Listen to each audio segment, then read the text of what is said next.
এত দেরি কেন ফোন ধরতে? মনে মনে বিরক্ত হলেও ভয়ে কিছু বলে না তিয়ানা। মিনমিন করে প্রশ্ন করে। আপনি হঠাৎ ফোন করলেন কেন? দাঁতে দাঁত চেপে উত্তর দেয় তিয়ানা। তোর সাথে প্রেম করতে। নাউজুবিল্লাহ। কথা কানে নেয় না মেঘালয় ব্যস্ত কণ্ঠে বলে। ক্যাম্পাস থেকে বের হ, রাস্তায় আছি, একসাথে বাড়ি যাব। আর হ্যাঁ, বাইকের চিন্তা করতে হবে না। পাশের পাশে রাশেদকে বলছি, ও নিয়ে যাবে। ও ক্যাম্পাসে আছে, বাইকের চাবি ওকে দিয়ে আয়। কথা শেষ করে তাকে কিছু বলতে না দিয়ে ফোন কেটে দেয় মেঘালয়। রাগ ওঠে তার। তবে তার ওপর রাগ হচ্ছে মানুষটা মেঘালয়। তাকে কিছু বলার সাহস তার নেই। প্রায় 52 বছর আগের কাহিনী শুরু। তুলিকা তিয়াশা যমজ দুই বোন। তাদের যে রাতে জন্ম হয় সে রাতে তাদের বাবা আজমল মিয়া দীর্ঘদিনের পরক্রিয়ার সঙ্গে নিজের আপন চাচাতো ভাইয়ের স্ত্রীকে বিয়ে করে ঘরে তোলেন। তুলিকা তিয়াশার মা মিসেস তাকলিমা বেগম সেদিন কেউ শব্দ না করে নিজের ঘর ছেড়ে দেন নতুন দম্পতিকে। এই ঘটনা জানাজানি হলে গ্রামের সবাই আজমল মির্জাকে এক ঘরে করে দেয়া হয়। তাকলিমা বেগমের বাবা তখন জীবিত থাকায় নিজের মেয়েকে সেখানে এক মুহূর্ত না রেখে যমজ দুই নাতনিসহ শহরের বাড়িতে নিয়ে যান। তাকলিমা বেগমও বাবার ইচ্ছেকে মান্য করে বাবার সাথে নিজ গৃহে চলে যান। প্রায় 5 বছরের সংসার জীবনে মায়া কাটিয়ে আজমল মিয়াকে ভালোবেসে বিয়ে করেন তিনি। তাই শহরে বড়লোক বাবার একমাত্র মেয়ে হয়েও গরিব আজমল মিয়াকে ভালোবেসে নিজের রাজকীয় জীবন ছেড়ে তার কুটিরে এসে ওঠেন। মিসেস তাকলিমা বেগমের বাবা মিস্টার তৌকির আহমেদ নিজের মেয়ের ভালোবাসাকে সম্মান করে তাকে আজমল মিয়ার সাথে বিবাহ দেন। তবে তার এখন বেশ আফসোস হয় সেই সিদ্ধান্তে। বাবা মায়ের একমাত্র সন্তান হওয়ায় বাবার সব সম্পত্তির মালিক হিসেবে মিসেস তাকলিমা বেগম হন।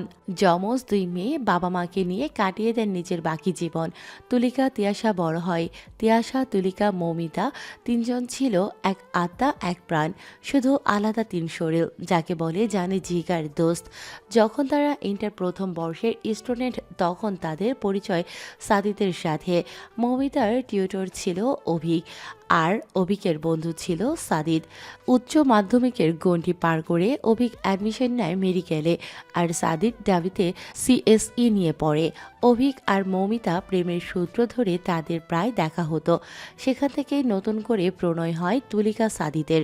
উচ্চ মাধ্যমিক শেষে মৌমিতার সাথে সম্পর্ক ছিন্ন করে অভিক কানাডা চলে যায়। তবে তাদের সব ঠিক ছিল। পরিবারকে জানিয়ে তাদের বিয়েও ঠিক হয়। কিন্তু বাদশাদের তিয়াশা, সে সাদিদকে মাঝখান থেকে ভালোবেসে ফেলে। তুলিকা সাদিদের বিয়ের দিন সে সুইসাইড করতে যায়। তুলিকা জানতে পেরে বোনকে বাধা দেয়। বোনের জীবন রক্ষার্থে নিজের ভালোবাসার নিঃসুখ ত্যাগ করে তার স্থানে তিয়াশাকে বিয়ের পিঁড়িতে বসায় সে। দুজন একরকম দেখতে হওয়ায় সমস্যা হয় না। তারা দুজন ছাড়াও তাদের নানা মিস্টার তৌকির আহমেদ সবটা জানতেন। রাজি হন না তিনি। তুলিকা নানাকে দিব্যি দিয়ে রাজি করায়। সে রাতে নিজেও ফ্ল্যাট ধরে আমেরিকায় চলে যায় তুলিকা। নিজের ভালোবাসাকে বোনের সাথে দেখতে পারত না সে, না সাদিতের চোখে তার জন্য ঘৃণা দেখতে পারত। তারপর কেটে যায় 12 বছর।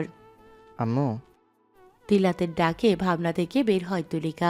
চোখের কোণের জল মুছিয়ে ব্যালকনি থেকে বের হয়ে ঘরে যায়। দরজার সামনে ছেলেকে দাঁড়ানো দেখে মৃদু হেসে বলে। কি বললে? তুলিকার মন খারাপ থাকলে বা তাদের উপর রেগে থাকলে তুমি করেই সম্বোধন করে তাদের। দীর্ঘশ্বাস ফেলে তিলাত। আম্মুর চোখের দিকে তাকাতে পারে না তিলাত। আহত সে। কষ্ট হয় তার মায়ের চোখের কোণে চিকচিক করা জলটুকু দেখে। ইচ্ছে করছে আম্মুকে জড়িয়ে ধরে কাঁদতে, কিন্তু ছেলেদের নাকি কাঁদতে নেই, তাই সে কাঁদতে পারছে না। ভেতরে কান্নাটাকে গিলে ফেলে। বসার ঘরে অভিক আঙ্কেল এসেছে। তুমি যাও, আমি আসছি। মাথা নাড়িয়ে নিজ ঘরে গিয়ে খিল আটকে দেয় তিলাত। মাথা ঝিমঝিম করছে। একটু ঘুমোতে পারলে ভালো হবে, কিন্তু তা সম্ভব না। খানিক বাদে মেঘালয় আসবে, তারপর মৌমিতা। প্রতি বছর এই দিনটা এই নিয়ম ধরেই চলে আসে। ছোটবেলা থেকে দেখে আসে সে। আজকের দিনে প্রথমে অভিক আঙ্কেল তাদের বাড়িতে চলে আসে, তার পিছু ধরে মেঘালয়। সবশেষে মৌমিতা আন্টি গম্ভীর মুখে এসে হাজির হবেন। হাসে তিলাত। হাসি থামিয়ে নিজের হাত কামড়ে ধরে ফুপিয়ে ওঠে। তাদের পরিবারটাও তো একটা সত্যিকারের সুখী পরিবার হতে পারত। সব দোষ তার গর্ভধারিণীর। যদি তিনি আজ বেঁচেও থাকতেন তাহলেও কখনো এই পরিবারে সুখ থাকতো না। আর না, এখন আছে। সব দোষ এই একজনের। দুটো মানুষ বেঁচে থেকেও মৃত তার জন্য। দুজন দুজনকে পাগলের মতো ভালোবেসেও আলাদা, একসাথে থেকেও মনের দূরত্ব হাজার হাজার মাইল। বাইকের পেছনের অংশ ধরে বসে আছে তিয়ানা। ভুলেও মেঘালয়কে টাচ করে না। টাচ করলেই দেখা যাবে জ্বলে উঠতে। তাকে কাছে ঘেঁষতেও না করবে, আবার তাকে বাইকে করে নিয়েও যাবে। মুখ ভেঙচে দেয় তিয়ানা। যেতে চায় কে তার বাইকে? যেতে কে চায় তার বাইকে? আজব লোক, সারাক্ষণ হুমকি ধুমকি দেয়। আমার কাছে ঘেসবি না, তারপর নিজেই আসে যত সব। লুকিং গ্লাসে তিয়ানাকে দেখে মুস্কি হাসে মেঘালয়। বাড়ির সামনে বাইক থামানোর পর নিজ ঘরে যায় তিয়ানা। এক নজর তিয়ানার যাওয়ার দিকে তাকিয়ে গ্যারেজের ভিতরে বাইক পার্ক করে তিয়ানার ঘরে উকি দিয়ে তাকে দেখে ঠোঁট কামড়ে হেসে তিলাতের ঘরে চলে যায় মেঘালয়। ঘরে গিয়ে দরজা আটকে শুয়ে পড়ে তিয়ানা। বুকের ভেতর ঢিপ ঢিপ করছে। এতক্ষণ সে মেঘালয়ের সাথে এক বাইকে একসাথে ছিল। ভাবতেই শিউরে ওঠে তিয়ানা। লজ্জা মিশ্রিত হাসি হেসে বালিশে মুখ লুকায়। ইদানিং মেঘালয়ের সাথে কথা বলতে তার দিকে তাকাতে লজ্জা লাগে তিয়ানার। অদ্ভুত অনুভূতি হয় তার। এই অনুভূতির ভবিষ্যৎ কি জানে না সে। সামনে কি হবে সেটাও ধারণা নেই তার। মেঘালয়কে কখনো জানাতে পারবে কি না সেটাও জানে না সে। মেঘালয়ের রিয়াকশন কি হবে সেটাও জানে না সে।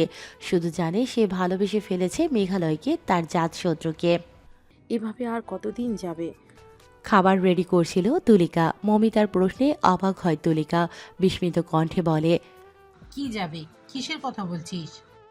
হাসে মমিতা, হেসে বলে, আমার থেকে লুকাচ্ছিস? বুঝতে পারছিস না কি জিজ্ঞেস করছি, নাকি না বোঝার ভান ধরছিস? চোখ নামিয়ে নেয় তুলিকা। মৃদু হেসে বলে, যেভাবে গত 20 বছর গেছে, কেন মেনে নিচ্ছিস? আমি আমার শাস্তি পাচ্ছি। আর কত? যতদিন এ স্বাদের চাইবে। পলকহীনভাবে তুলিকাকে দেখে মমিতা। রাগ হয় তার, সাদিতের উপর না তুলিকার উপর। সারা জীবন অন্যের জন্যই ভেবে গেল মেয়েটা। কি দরকার ছিল সেদিন এভাবে বিয়ের আসর থেকে পালিয়ে যাওয়ার? কি দরকার ছিল তিয়াশাকে নিজের জায়গাটা ছেড়ে দেওয়ার? আবার কি দরকার ছিল 12 বছর পর ফিরে আসার? নিজের প্রাণপ্রিয় বান্ধবীদের এই পরিণতি মেনে নিতে পারে না মৌমিতা। কি দরকার ছিল তিয়াশার বোনের ভালোবাসা জেনেও সাদিতের দিকে হাত বাড়ানো? সেই তো যার সংসার, যার ভালোবাসা, শেষ সব তারই হলো। সেখানে তোর কোনো অস্তিত্বই নেই তিয়াশা। কি দরকার ছিল এটা করার? বেশ কয়েকদিন হলো তিয়ানা মেঘালয় সামনে যায় না, তাদের বাড়িতেও যায় না। মেঘালয় আসলেও নিজের ঘর থেকে বের হয় না, ঘরে খিল দিয়ে থাকে। শতে ডাকাডাকি করলেও বের হয় না, ঘরে মটকা মেরে পড়ে থাকে। মোট কথা, সে অনশন করেছে মেঘালয়ের সম্মুখে না পড়ার। তিয়ানার হঠাৎ বদলের বিষয়টি ভাবাচ্ছে মেঘালয়কে, তবে উত্তর মেলেনি। মেলার কথাও নয়, তার সম্মুখে আসেনি তিয়ানা। আসলে হয়তো গতিবিধি বোঝা যেত। শুধু মেঘালয় নয়, বাড়ির প্রত্যেক মানুষকে ভাবায়, তবে তারা মেঘালয়ের প্রতি রাগ ভেবে আমল নেয় না। এ নিয়ে অবশ্য মায়ের অনেক ঝাড়ি খেয়েছে মেঘালয়। সে কি এমন করেছে তিয়ানার সাথে যে তিয়ানা বাড়ি আসে না, তার সম্মুখে আসে না? মমিতার ধারণা অবশ্যই কিছু একটা করেছে মেঘালয়। ভেবে পায় না মেঘালয় সে কখন কি করলো। শাস্তি স্বরূপ মায়ের ফ্রি বকুনি খেলো, এটা শিওর। সে তিয়ানাকেই সামনে পেলে কাঁচা চিবিয়ে খাবে। প্রতিদিন একবার হলেও তিয়ানাকে দেখা তার কাছে নেশার মতো। সেখানে এতদিন হয়ে গেল সে তিয়ানাকে দেখছে না। চরম আকারে রাগ হয় মেঘালয়ের, এবং সে সিদ্ধান্ত নিয়ে ফেলে তার দ্বারা আর অপেক্ষা করা সম্ভব নয়। এরপর যা হবে তার ইচ্ছেই হবে, এবং তা সবাইকে মানতে হবে। নিজের অদ্ভুত ব্যবহারে নিজের উপর বিরক্ত তিয়ানা, কিন্তু সে বা কী করবে? মেঘালয়ের সামনে গেলে ভয় হয় তার। এ বুঝি মেঘালয় সব বুঝে গেল? মেঘালয় তার চোখের দিকে তাকালে মনে হয় এই বুঝি তার চোখ পড়ে মেঘালয় সব জেনে গেল, আর জেনে গিয়ে সবার সম্মুখে তার তুলতুলে নরম গালে ঠাটিয়ে চড় লাগিয়ে দিল। তখন তার সকল মান সম্মান সকলের সামনে পাঞ্চার হয়ে রাস্তায় গড়াগড়ি খাবে। খুব লজ্জা হয় তিয়ানার, এটা ভেবে যে মেঘালয় তাকে বোন মানে বোন ভাবে। বাড়ির প্রতিটা লোক তাদের ভাই বোনেই মনে করে, সাথে পাড়ার সবাইও তাই মনে করে। সেখানে সে কিনা এত বড় একটা কাজ করে ফেলল, যা তার একদমই উচিত নয়। যাকে বড় ভাইয়ের মতো ভাইয়ের চোখে দেখা উচিত, সে ছোট থেকে বোনের মতো আগলে বড় করেছে। এমনকি তাকে ওয়ার্নও করত তার কাছে না ঘেঁষার। তাকে ভালোবেসে ফেলার মতো লজ্জাকর ব্যাপার হয়তো দ্বিতীয়টি আর নেই। বাড়ির সবাই জানতে পারলে তাকে খুব বাজে নির্লজ্জ মেয়ে ভাববে। কান্না পায় তিয়ানার এবং সে কাঁদে, ফ্যাস ফ্যাস করে অনেকক্ষণ কাঁদে। তবে তার মন ভরে না তাতে। কি করবে ভেবেও পাচ্ছে না সে। কাকে বলবে, কি করবে, কিছু বুঝতে পারছে না। তার জীবনে মনের কথা শেয়ার করার মতো তেমন কেউ নেই তার ডায়েরিটা ছাড়া। আজ খুব আফসোস হয়, তার একজন বন্ধুর আফসোস হয়। সারা জীবন একজনের বন্ধু হয়ে কাটিয়ে দেওয়ার উপর রাগ হয় তার। আরও বন্ধু থাকলে ক্ষতি কি এমন হতো। কষ্ট কমাতে ব্রেঞ্চ খামছে ধরে তিয়ানা। বড় বড় নখগুলোর সাথে কাঁচা নখগুলো ভেঙে গিয়ে রক্ত বের হয়। ব্যথায় কষ্টে মানসিক যন্ত্রণায় ফুপিয়ে কেঁদে দেয় তিয়ানা। পাশের খালি ক্লাসরুম থেকে কারো কান্নার শব্দে রুমের ভেতর যায় অবন্তী। তিয়ানাকে ওভাবে কাঁদতে দেখে বুকের ভেতর ধক করে ওঠে তার। প্রিয় বান্ধবীকে এভাবে কাঁদতে দেখে সে তড়িঘড়ি করে তার কাছে ছুটে যায়। অবন্তীকে দেখে সব ভুলে তাকে জড়িয়ে ধরে কাঁদতে থাকে তিয়ানা। বেশ কিছুক্ষণ পর বুঝতে পারে তিয়ানা অপাত্রে নিজের দুঃখ দান করছে সে। অবন্তীকে এক প্রকার ধাক্কা দিয়ে নিজের থেকে সরিয়ে ক্লাসরুম থেকে বেরিয়ে যায় সে। অবন্তী এক হাতে ব্রেঞ্চ খামছে ধরে অসহায় চোখে চেয়ে থাকে তিয়ানার যাওয়ার পথে। ঠোঁটের কোণে মেকি হাসি ঝুলিয়ে রিনির সামনে বসে আছে তিলাত। পাশে অবশ্য ভরসার হাত মেঘালয় আছে। সময় করে রেস্টুরেন্টে রিনির সাথে দেখা করতে আসে দুজনে। মেঘালয়কে দেখে ভয় পায় রিনি, তবে নিজেকে বেশ সাহসী দেখানোর চেষ্টা করছে। কিন্তু মেঘালয়ের হাতের শক্ত থাপ্পড়ের কথা সে এই জীবনে ভুলবে না। শুধু প্রপোজ করে অনুমতি না নিয়ে জড়িয়ে ধরায় মেঘালয় হাতের রাম থাপ্পড় খেয়ে 4 দিন তার ঘাড় বাঁকা হয়েছিল। চাইলেও ভোলা সম্ভব না সে থাপ্পড়কে। আর চোখে বেশ কয়েকবার মেঘালয়ের হাতের দিকেও তাকায় রিনি। মোবাইলের দিকে তাকিয়ে থাকলেও আর চোখে রিনিকে দেখে মেঘালয়। রিনির গতিবিধি দেখে বাঁকা হাসি সে। মেঘালয়ের তীক্ষ্ণ দৃষ্টি দেখে ভয়ে শুকনো ঢোক গিলে রিনি। পানির গ্লাস তুলে এক ঢোক খায়, হাত কাঁপছে। তার কপালে শনি আছে আজ। তিলাত নিশ্চিন্তে মনে খাবার খেয়ে যাচ্ছে, সাথে মিটিমিটি হাসে। আজ রিনির কপালে শুধু শনি না, রবি সোম বুধ শুক্র সব আছে। তবে মঙ্গল যে নেই তা তিলাত বেশ ভালো মতোই জানে। সাতচুন্নি শ্যাওড়া গাছের পেতনি এবার বসবে ঠেলা। গলা খাকারি দেয় মেঘালয়। ফোন প্যান্টের পকেটে রেখে আলসে দিয়ে ঠিক হয়ে বসে। রিনির দিকে পূর্ণ দৃষ্টিতে তাকিয়ে বলে মেঘালয়। শুনলাম তোমার নাকি ভিডিও ভাইরাল হয়েছে রিনে। পানি খাচ্ছিল রিনি। মেঘালয়ের কথায় বিষম খাইছে। মুখ ফ্যাকাশে হয়ে যায়। ভয়ে ভয়ে তিলাতকে একবার দেখে সে। তিলাত নিজ মনে খাবারের দিকে তাকিয়ে খাবার গিলেই যাচ্ছে। মনে মনে তিলাতকে বিশ্রী গালি দেয় রিনি। আমতা আমতা করে মেঘালয়কে বলে সে। মানে? হাসে মেঘালয়, হেসে বলল। বহুত হট আছো কিন্তু, পুরো শরীরে ছেলেক মারার মতো রূপ তোমার। তাই নিয়ে কজনের সাথে শুলে? অপমানে গলা ধরে আসে রিনির। রাগান্বিত চোখ নিয়ে কিছু বলতে যায়, তবে মেঘালয় তাকে বলার সুযোগ না দিয়ে তার সামনে ভিডিও ক্লিপ রাখে বলল। চিনতে পারছো? তুমিই তো। এখানে মোট 7টা ভিডিও আছে তোমার, তার মধ্যে আখিলের সাথে 2টো, বাকি 5টা ভিন্ন ছেলেদের সাথে। ভিডিওগুলো দেখে জমে যায় রিনি। এগুলো মেঘালয়ের কাছে কি করে? ভয়ে ভয়ে মেঘালয়ের দিকে তাকায় সে। মেঘালয় ক্রু হেসে তাকিয়ে তার দিকে আমতা আমতা করে বলল রিনি। এগুলো এগুলো তোমার কাছে কি করে? সেটা জেনে তোমার কাজ নেই। কাজের কথা আসছে, আমাদের পিছু ছাড়ো, বিশেষ করে তিলাতের। না হলে এই যে তোমার নগ্ন সেক্সি ভিডিওগুলো দেখছো, সবগুলো সোশ্যাল মিডিয়া হট ভিডিও হবে সামনে 10 মিনিটের মধ্যে। রিনি ভয়ে কাঁপতে থাকে। ভিডিও ভাইরাল হলে তার ইমেজ শেষ। বাড়িতে জানাজানি হলে তার বাবা বের করে দেবে ঘর থেকে। কিন্তু তিলাতকে ছেড়ে দিলে কি করে হবে? এত এত ছেলের সাথে তার রিলেশন ছিল।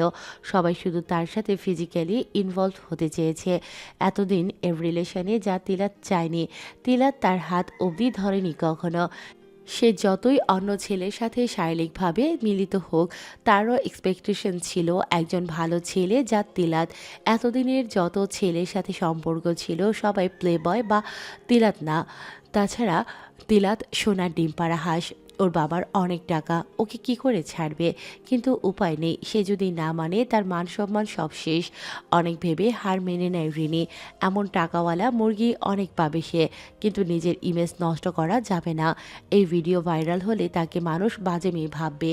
মনে মনে গালি দেয় যারা এই ভিডিওগুলো করেছে তাদের। এমনকি তাদের দেখেও নেবে সে শপথ করে নেয়, বিশেষ করে আখিলকে। রিনি বলল। ওকে, আমি মেনে নিলাম। তিলাতকে আর জ্বালাবো না, কলও করবো না। ততক্ষণে তিলাত খাওয়া শেষ করে পানি খেয়ে বড় ঢেকুর তুলে চেয়ারে গা এলিয়ে বসেছিল। আজ বেশি হাওয়া হয়ে গেছে খুশিতে। জ্বালাতে দিলে তো মেঘের জন্য এখনো ওই ভিডিও ভাইরাল হয়নি। না হলে তোর বাড়ি গিয়ে তোর বাপকে লাইভ ভিডিও দেখিয়ে আসতাম শাকচুন্নি। ফুঁসে ওঠে রিনি, হেসে বলে তিলাত। ফোসফোস করবি তো এই ভিডিও ভাইরাল। অনেক জ্বালাইছস, এখন বইলা মনের জ্বালা মিটাইয়া নেই। শাকচুন্নি ইবলিশের খালাতো বোন, শেওড়া গাছের পেতনি। মাত্র 5 মাসে আমার আত্মরা করছস। তোর কপালে যেন তোর মতো একটা প্লেবয় জোটে, শয়তান ঝেমড়ি। রিনি মুখ হা হয়ে যায় তিলাতের গালে শুনে। জোরে হেসে দেয় মেঘালয়। সবশেষে আরও একটা কাজ করে। তিলাত রেস্টুরেন্টের সবার সামনে রিনির মুখে একদলা থুথু ছিটিয়ে তাকে প্রস্টিটিউস উপাধি দিয়ে রেস্টুরেন্ট থেকে বের হয়ে যায়। রেস্টুরেন্টে খাবার বিল আসে 6,000 টাকা। সেটাও রিনির ঘাড়ে দিয়ে চলে যায় দুজনে। তিয়ানা বাড়িতে একা, বাড়িতে কেউ নেই। তুলিকা নিজের অফিসে, সাদিদ তিলাতও তাই। তিয়ানার ভার্সিটি বন্ধ, বাইরেও তেমন কাজ নেই, তাই আজকের দিনটা বাড়িতে কাটাবে সে। আজকে বাড়িতে শুধু তার একার রাজত্ব। টিভিতে টাইটানিক মুভি চলছে, যেটা তার বেশ কয়েকবার দেখা, তবুও টাইটানিকের প্রতি মোহ কাটেনি তার। সোফায় আরাম করে বসে হাতে চিপসের প্যাকেট নিয়ে টিভিতে সম্পূর্ণ মনোযোগ তার। কিছুক্ষণ পরেই রোজ আর জ্যাকের কিসিং সিন, টান টান মুহূর্ত। তখনই দরজা খোলার শব্দে উঠে দাঁড়ায় তিয়ানা। এমন সময় কে আসলো? ঘুরে মেন ডোরে তাকিয়ে আটকে ওঠে সে। ধপ করে কাউচে বসে পড়ে। বাঁকা হাসে মেঘালয়। ব্লেজারে লেগে থাকা ময়লা বা হাত দিয়ে ঝাড়তে ঝাড়তে অ্যাটিটিউড নিয়ে কাউচের সামনে তিয়ানার সোজাসুজি এসে দাঁড়ায়। তিয়ানা ভীত চোখে তাকিয়ে দেখছে। কাউচের দুপাশে হাত রেখে তিয়ানার দিকে কিছুটা ঝুঁকে মেঘালয়। কাট কাট চোখে তার চোখে চোখ রাখে। মেঘালয়ের চোখ দুটো ভূতের ফিল্মে দেখা দানবের মতো লাল টকটকে হয়ে আছে। সাথে ইয়া লম্বা নাকটা লাল টকটকে হয়ে আছে। নাকের দিকে চোখ পড়তেই শুকনো ঢোক গেলে তিয়ানা। মেঘালয়ের নাকের উপর একটা তিল আছে। তিলের কারণে বেশি আকর্ষণীয় লাগছে তাকে। মেঘালয়ের লাল হয়ে যাওয়া নাকের প্রতি ভীষণ দুর্বলতা তিয়ানার। ইচ্ছে করে কামড় বসিয়ে দিতে। কখনো সুযোগ আসলে ইচ্ছেটা পূরণ করবে সে। শুকনো ঢোক গিলে তিয়ানা বলল। মেঘ ভাই আপনি? ধপ করে রাগ উঠে যায় মেঘালয়ের। ভাই, দেখা যাবে এই মেয়ে বিয়ের রাতে বাসর ঘরে উত্তেজিত মুহূর্তেও বলবে মেঘ ভাই আপনি কি করছেন।